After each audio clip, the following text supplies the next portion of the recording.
अथ ऋग्वेदे तृतीयाष्टके तृतीयोऽध्यायः। इन्द्रत्वा वृषभं वयं सुते सोमे हवामहे सपाहि मध्वो अन्धसः इन्द्रक्रतुविदं सुतं सोमं हर्यपुरुष्टुता पिबा वृषस्वता द्रुपिम् इन्द्रप्रणोधितावानै यज्ञं विश्वेभिर्देवेभिः तिरस्तवान विश्पते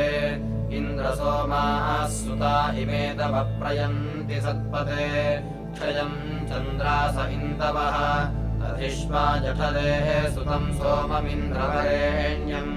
तवत्युक्षास इन्दवः यर्वणः पाहि नः सुतं मधोर्धाराभिरज्यसे इन्द्रत्वादातविद्यशाः अभिद्युम्नानि वनिन इन्द्रं सजन्ते अक्षिता ईत्वे सोमस्य वावृथे अर्वावतो नागहि परावतश्च वृत्रहन् इमाजुषस्व नो गिराः यदन्तरापरावतमर्वावतं च भूयसे इन्द्रे हत आगहि आदून इन्द्रमद्र्यग्भुवानः सोमपीतये हरिभ्याह्याह्यद्रिवः सप्तो होतानरद्वियस्ति स्थिरे बर्हिरानुषक् अयुज्रन् प्रातरद्रयः इमा ब्रह्मवाः क्रियन्त बर्हिः सीद वीहिशूरपुरोलाशम् प्रारन्धि सवनेषु न एषु स्तोमेषु वृत्रहन् उक्थेष्विन्द्रगिर्वणः मदयः सोमपामुरुं बृहन्ति शपसस्पतिम् इन्द्रं वत्सन्नमातराः समन्दस्वाह्यन्धसो राधसे तन्दामहे न स्तोतारन्निदेकरः वयमिन्द्रद्वायवो हविष्मन्तो जरामहे उतत्वमस्मयुर्वसो मारे अस्मद्विमुसो हरिप्रियार्वाङ्ग्याहि इन्द्रस्वधा वो मत्स्वेह अर्वाञ्चन्ता सुखे रथे महतामिन्द्रकेशिनाः कृतस्नो बर्हिरासदे उपनः सुतमागहि सोममिन्द्रगवाशिरम् हरिभ्याह्यस्ते अस्मयोः तमिन्द्रमदमागहि बर्हिष्ठाङ्ग्रामभिः सुतम् कुविन्दस्य तृप्णवाः इन्द्रमित्थागिरो ममाच्छाः कुरिषिता इतः आवृते सोमपीतये इन्द्रं सोमस्य पीतये स्तोमैरिह हवामहे उक्थेभिः कुपिदागमत् इन्द्रसोमाः सुता इवेतान्ददिश्वशतक्रतो जठरे वाजिनीवसो विद्माहित्वा धनञ्जयं वाजेषु ददृशङ्कवे अथाः ते सुम्नमीमहे इममिन्द्रगवाशिरं यवाशिरञ्जनः पिब आगत्या वृषभिः सुतं तुभ्येदिन्द्रस्व ओक्ये सोमं चोदामि पीतये एष रारन्तु ते हृदि त्वां सुतस्य पीतये प्रत्नमिन्द्रहवामहे उशिकासो अवस्यवाः आयाह्यर्वाङ्बन्धुरेष्ठास्तवेदनुप्रतिभः सोमपेयम् प्रिया सखा आयाभिमुचोपबर्हिः स्वाभिमेहं यवाहो हवन्ते आयाहि पूर्वीरतिचर्षणीरां हर्य आशिष उपनो हरिभ्याम् इमाहित्वा मतयस्तोमतष्टा इन्द्रहवन्ते सख्यञ्जुषाणाः आनो यज्ञन्नवो वृथम् सजोषा इन्द्रदेव हरिभिर्याहि दूयम् अहं हित्वा मतिभिर्जो हवेमि कृतप्रयाः सधमादे मधूनाम् आचत्वा वेता वृषणावहातो हरि सखाया सुधुराः स्वङ्गाः धानावदिन्द्रः सवनञ्जुषाणः सखा सख्यशृणवद्वन्दनानि कुविन्मा गोपाङ्गरसे जनस्य कुविद्राजानं मघवन्द्रजेषिन् कुविन्मर्षिम् पपिवांसं सुतस्य कुविन्मेव स्वो अमृतस्य शिक्षाः आत्वा बृहन्तो हरयोजुजाना अर्वागिन्द्रसधमादो वहन्तो प्रयेद्वितादिवरुञ्जन्त्याताः सुसंवत्सराणि वृष्टासो वृषभस्य मूराः इन्द्रपिबवृषदूतस्य वृष्ण आयन्ते श्येन उषते दभार यस्य मदे ज्यावयसि प्रकृष्टेर्यस्य मदे अपगोत्राववर्धान् शुनम् भुवेम मघवानमिन्द्रमस्मिन् वदे नृतमम् वाजसातौ शृण्वन्तमुग्रमूतये समत्सुघ्नन्तम् वृत्राणि सञ्जितम् धनानाम् अयन्ते अस्तु हर्यतः सोमः हरिभिः सुतः जुषाण इन्द्र हरिभिर्नः गह्यातिष्ठ हरितम् रथम् हर्यन्नुषसमर्चयः सूर्यम् हर्यन्नरोचयः विद्वांश्चि विद्वान् हर्यश्ववर्धस इन्द्र विश्वाः अभिश्रियाः व्यामिन्द्रो हरिधायसम् पृथिवीम् हरिवर्पसम् अधारयद्धरितोर्भूरिभोजनय्ययोरन्तर्हरिश्चरत् यज्ञानो हरितो वृषा विश्वमाभातिरोचनम् हर्यश्वो हरितम् धत्त आयुधवा वज्रम् बाह्वोर्हरिम् इन्द्रो हर्यन्तवर्जुनम् वज्रम् शुक्रैरभिवृतम् अवाहृणोद्धरिभिरद्रिभिः सुतमुद्गा हरिभिराजत आमन्त्रैरिन्द्रहरिभिर्याहि मयूररोमभिः मात्वाके चिन्नियमन्विन्नपाशिनोति धन्वे एवताङ्गिः वृत्रखादो बलम् मृजः पुरान् धर्मो अपामजः स्थाता रथस्य हर्योरभिस्वर इन्द्रो दृढाचिदारुजः गम्भीराङ्कुदतेऽङ्घ्रिवक्रतुम् पुष्यसि गा इव प्रसुगोपाय वसन्धेन वो यथा कृतङ्गुल्या इवाशत आनस्तुजम् व्रजिम्भराम् शन्न प्रतिजानते वृक्षम् पक्वम् फलमङ्गेवतो नुहेन्द्रसम्पारणम् वसो स्वयुरिन्द्रस्वराळसि स्मद्दिष्टिस्वयशस्तरः सवावृधान ओजसा पुरुष्टुतभवानः सुश्रमस्तमः युद्धस्य ते वृषभस्य स्वराज उग्रस्य योनस्थविरस्य हृष्वेः अजोर्यतो वज्रिणो वीर्याणीन्द्रश्रुतस्य महतो महानि महाङ्गसि महिषवृष्ण्येऽभिर्धनस्पृदग्रसहमानो अन्यान् एको विश्वस्य भुवनस्य राजा स योधया चक्षजया च जनान् प्रमात्राभिरिचेरोचमानः प्रदेवेभिर्विश्वतो अप्रतीतः प्रवज्मनादिव इन्द्रः पृथिव्याः प्रोरोर्महो अन्तरिक्षादृजीषि उरुङ्गभीरञ्जनुषाभ्यो उग्रम् विश्वम् व्यजसमपदम् मतीनाम् इन्द्रम् सोमासः प्रतिविसुतासः समुद्रम् न स्रवत आविशन्ति यम् सोममिन्द्रपृथिवीद्या वा गर्भन्न मातापि पृतस्त्वाया तन्ते हिन्वन्ति तमुते व्रजम् यध्वर्यवो वृषभपातबाहो मरुत्वाङ्गिन्द्रवृषभोरणाय पिपासोममनुष्वथम् मदाय आसिञ्चस्वजठरे मध्व ऊर्मिन्दम् राजासि प्रतिपः सुतानाम् सजोषा इन्द्रसगणो मरुद्भिः सोमम् विवर्त्रः शूरविद्वान् यहि शत्रूङ्गपमृदो नुदस्वाथाभयम् गृहि विश्वतो नः उत ऋतुभिर्ऋतुमाः पाहि सोममिन्द्रदेवेभिः सखिभिः सुतन्नाः याम् आपजो मरुतो ये त्वान्वहन् वृत्रमदधुस्तुभ्यमोजाः ये त्वा हि हत्ये मघवन्नवर्धन् येषाम् वरे हरिवो ये गविष्टौ ये त्वा नूनमनुमदन्ति विप्राः पिबेन्द्रसोमम् सगणो मरुद्भिः मरुद्वन्तम् वृषभम् वा वृधानमकवारिन्दिव्यम् शासमिन्द्रम् विश्वासाहमवसे नूतनायोग्रम् सहोदामिहतम् हुवेम सद्यो हजातो वृषभः कनीनः प्रभर्तुमावदन्धसः सुतस्य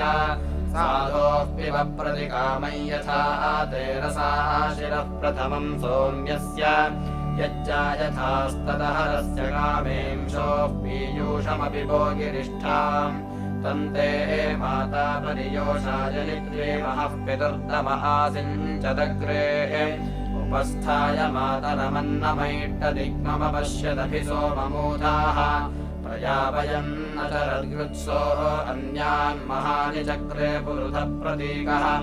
उग्रस्तु राषाळभिभोद्यो जायथा वसन्तन्वन् चक्र एषः पृष्टाः रवीन्द्रो जनुषा विभोजामुष्या सोममपि वच्चमोषो शुनम् हुवेम मखवानमिन्द्रमस्मिन् भरे नृतमम्बाजसादौ शृण्वन्तमुग्रमूतये समत्सुघ्नन्तम् रुद्राणि सञ्चितम् धनानाम् शंसा महामिन्द्रय्यस्मिन् विश्वा कृष्णयः सोमपाः काममं यन् यम् सुक्रतुम् धिषणे बिभ्वदष्टम् घनम् रुद्राणाम् जनयन्त देवाः यन्नु न किः पृतनासु स्वराजम् वितादरति नृतमम् हरिष्ठाम् इनतमः सप्तभिर्यो शोषैः पृथुज्रयाः अमिनादायुर्तस्योः सहावाः पृत्सुतरणिर्नार्वाः व्यानशीरोदसी मेहनावान् भगोनकारे हव्यो मदीनाम् विदेव चारुः सुहवो वयोधाः धर्ता दिवो रजसस्पृष्ट ऊर्ध्वो रथो न वायुर्वसुभिर्नियुक्तान् क्षपाम् वस्ताजनिता सूर्यस्य विभक्ता भागम् धिषणेः भवाजम् शुनम् हुवेम मघवानमिन्द्रमस्मिन् भरे नृतमम् वाजसादौ शृण्वन्तमुग्रमूतये समत्सुघ्नन्तम् रुद्राणि सञ्जितम् धनानाम् इन्द्रस्वाहा विवतु यस्य सोम आगत्यातुम्रो वृषभो मरुत्वान् ओरुञ्जजाः प्रणतामेभिरन्नैरास्य हविस्तन्वा अक्काममृत्याः आते सपर्योजवसे युनज्मिययोरनुप्रतिभः सृष्टिमावाह इहद्वादेयुर्हरयसृषि प्रविभात्वा अस्य सुषुतस्य चारोः गोभिर्मिमिक्षुम् दधिरे सुपालमिन्द्रम् ज्येष्ठ्या यथायसे गृणानाः मन्दानः सोमम् पपिवाङ्गजेषिन् समस्मभ्यम् पुरुधागा इषण्य इमम् कामम् नन्दया गोभिरश्वैश्चन्द्रपता राधसा वप्रथश्च स्वर्यवो मतिभिस्तुभ्यम् विप्रा इन्द्रायवाः कुशिकासो अक्रन् शुनम् हुवेम मघवानमिन्द्रमस्मिन् भरे नृतमम् वाजसादौ शृण्वन्तमुग्रमूतये समत्सुघ्नन्तम् रुद्राणि सञ्जितम् धनानाम् चर्षणीधृतम् मघवानमुख्यामिन्द्रम् गिरो बृहतीरभ्यनूषत आवृधानम् पुरुहूतम् सुभक्तिभिरमर्त्यम् जरमाणम् दिवे दिवे शतक्रतुमर्णवम् शाकिनन्दरङ्गिरो महीन्द्रमुपयन्ति विश्वताः वाजसनिम् पूर्विदम् तूर्णिमप्तुरन्धामसाचमभिषाचम् स्वर्विदम् आकरे वसोर्जरितापनस्य ते नेहसस्तुभ इन्द्रो दुवस्यति विवस्वतः सदनः हि विप्रिये सत्रासाहमभिमातिहनम् स्तुहि तृणामुत्पादतमङ्गीर्भिरुक्थैरभिप्रवीरमर्चता सपाधाः संसहसे पुरुमायोजिहि ते नमो अस्य प्रतिभ एक ईशे पूर्वीरस्य निश्चितो मर्त्येषु पुरोवसोः निपृथिवी बिभर्ति इन्द्रायद्याव ओषधीरुतापो रजिम् रक्षन्ति जीरजोवनानि तुभ्यम् ब्रह्माणि गिर इन्द्रतुभ्यम् सत्रादधिरे हरिवो जुषस्व ओध्याविरवसो नूतनस्य सखे वसो जलितृभ्यो वयोधाः इन्द्रमरुत्व इह पाहि सोमं यथाचार्याते अभिवस्सुतस्य तव प्रणीते तव शूरशर्मन्नाविवासन्ति कवयः सुजज्ञाः सवावशार इह पाहि सोमम् मरुद्भिरिन्द्रसखिभिः सुतन्नाः जातं यत्त्वा परिदेवा अभूषन्महे पराय पुरोहूत विश्वे अप्तोर्ये मरुत आपिरेशो मन्दन्निन्द्रमरुदातिवाराः तेभिः साकम् पिबत वृत्रखादः सुतम् सोमन्दाशुषस्वे सतस्थे इदम् ह्यन्वोजसा सुतम् राधानाम् पदे पिबात्वा अस्य गिर्वणः यस्ते अनुस्वधामसत्सुते नियच्छतन्वम् सत्त्वाममद्दु सौम्यम् प्रते अश्नोतु कुक्ष्योः प्रेन्द्रब्रह्मणा शिराः प्रबाहुशूरराधसे धानावन्तम् करम्भिणमपोपवन्तमुक्थिनम् इन्द्रप्रातर्जुषस्वनः पुरोडाशम् वदत्यम् जुषस्वेन्द्रागुरस्व च तुभ्यम् हव्यानि सिस्रते पुरोडाशम् च नोघसो जोषयासे गिरश्चनः वधूयुरिवयोषणान् पुरोडाशम् सनश्रुतप्रातः सावेजुषस्वनः इन्द्रक्रतुर्हिते बृहन् आद्यम् दिनस्य सवनस्य धानाः पुरोडाशमिन्द्रकृष्वेह चारुम् प्रयत्स्तोताजरितातोऽन्यर्थो वृषायमान उपगीर्भिरीड्डेः तृतीये धानाः सवने पुरुष्टुत पुरोडाशमाहुतम् मामहस्वनः ऋभुमन्तम् वाजवन्तम् ताकवे प्रयस्वन्त उपशिक्षेमथेतिभिः पूषण्वते ते चक्रमाकरम्भम् हरिवते हर्यश्वाय धानाः अपोपमद्धि सगणो मरुद्भिः सोमम् विववृत्रः शूरविद्वान् प्रतिधाना भरततूयमस्मै पुरोडाशम् वीरतमाय नृणाम् दिवे दिवे सदृशीरिन्द्रतुभ्यम् वर्धन्तुद्वासोमपेयाय धृष्णो इन्द्रापर्वता बृहदा रथेन वामेरिष आवहतम् सुवीराः वेदम् हव्यान्यध्वरेषु देवा वर्धेताङ्गीर्भिरिणयामदन्ता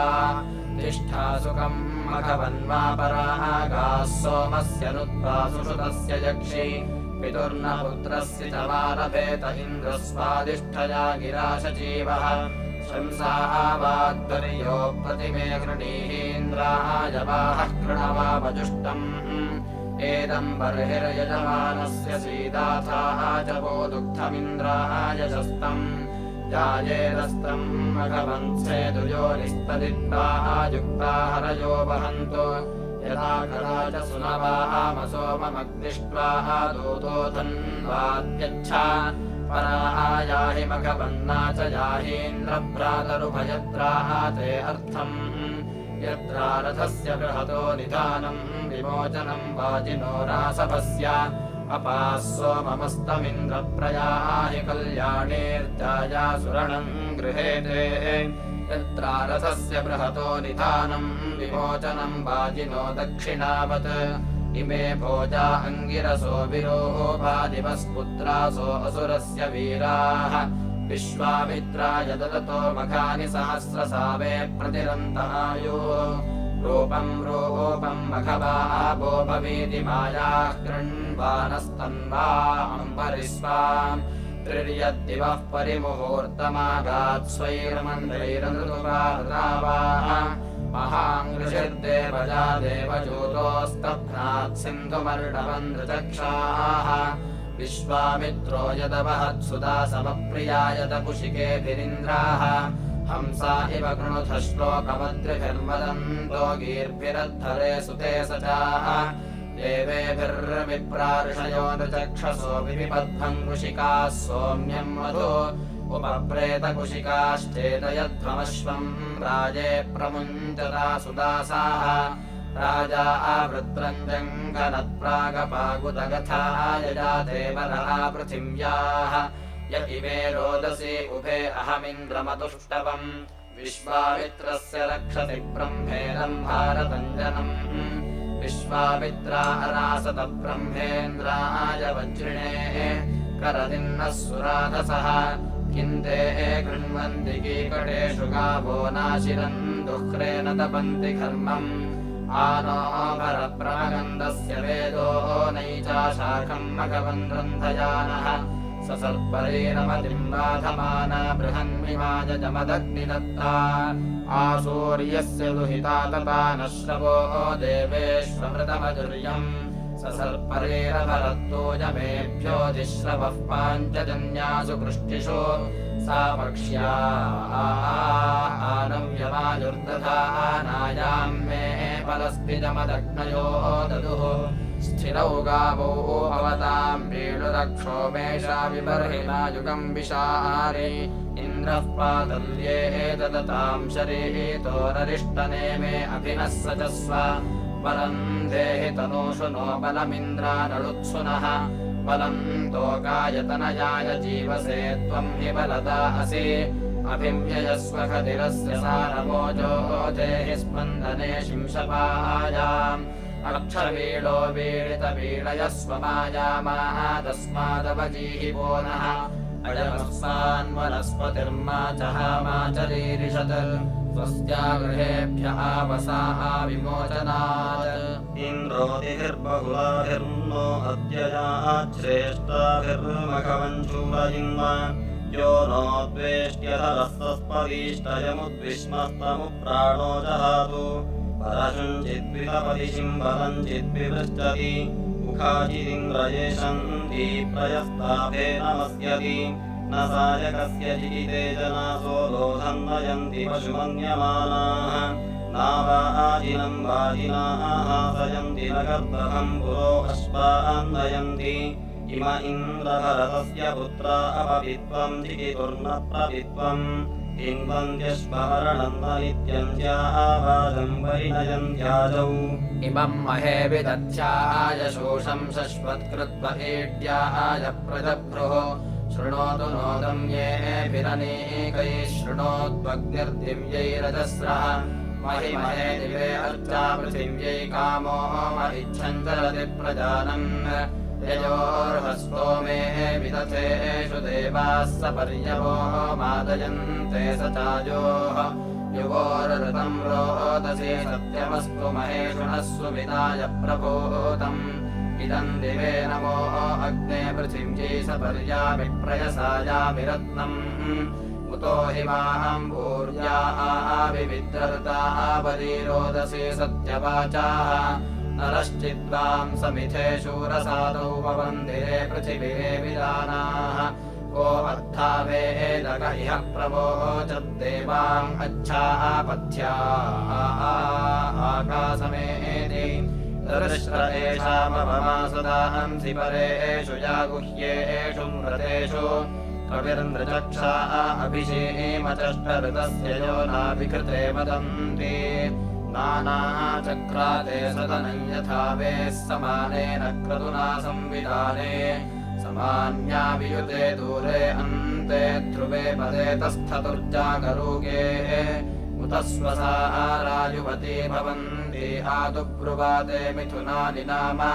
विश्वे देते जनिमासं विविक्तो महो देवान् बिभ्रतीनं व्यथेते ये जध्रुवं पद्यते विश्वमेकं चरत्पतत्रिविषुणं विजातम् सनाः पुराणमध्ये ज्ञानान्महः पितुर्जनितुर्जामितन्नाः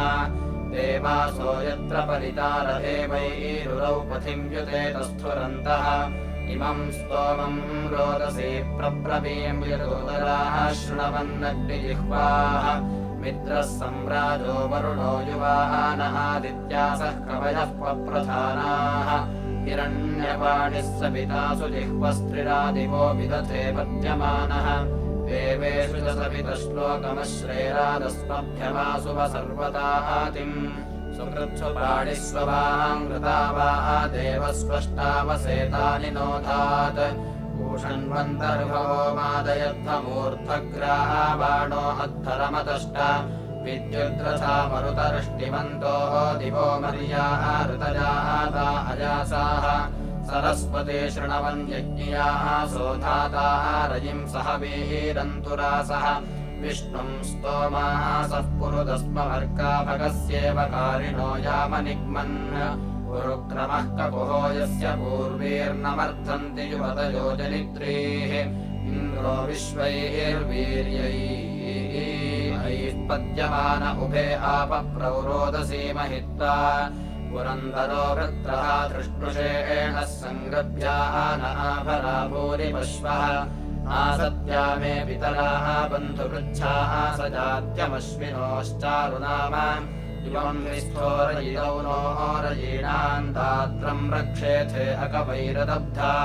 महत्तत्त्वः कवयश्चारुनामयद्धदेवा भवथ विश्व इन्द्रेः सखरुभिः पुरोदप्रियेभिरिमान् धियं सादये तक्षतानः अर्यमाणो अदितिर्यज्ञियासो दब्धानि वरुणस्य व्रतानि प्रियोतनो अनपत्यानि गन्तोः प्रजावाहन्नः पशुमाम् अस्तु गातुः देवानाम् दूतः पुरुधः प्रसूतो नागान्नो वोचतु सर्वता आता शृणोतु नः पृथिवीद्यौरुतापः सूर्यो नक्षत्रैरुर्वा अन्तरिक्षम् शृण्वन्तु नो वृषणः पर्वतासो ध्रुवक्षेः मास इळया वदन्तः